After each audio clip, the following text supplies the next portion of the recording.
Welcome back everyone. In this session, we will learn how to calculate combinations using JavaScript. Combinations helps us count the number of ways to choose items from a group without caring about the order. Let's walk through this with a simple and efficient code approach.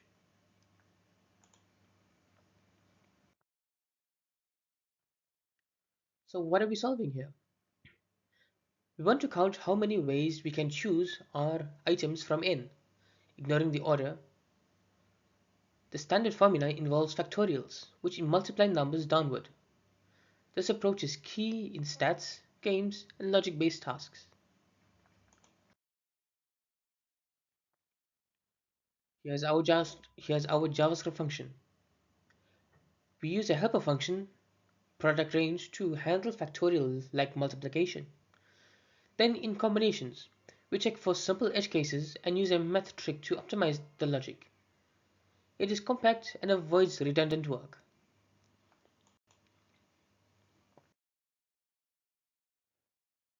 Let's break down what's happening here. Instead of calculating full factorials, we cleverly reduce the range. This means we're only doing the necessary math, saving time and memory.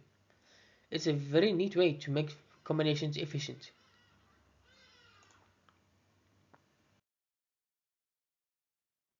Let's test it with some real numbers. Choosing 2 from 6 gives us 15 combinations, which matches the math. Even special cases like 0 or 1 follow the rules cleanly.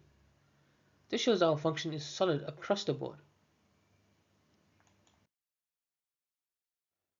You might wonder where this applies in real life. From probability problems to game strategy, combinations pops up a lot. They help calculate chances, plan decisions, and model randomness. So knowing how to code this is a huge plus.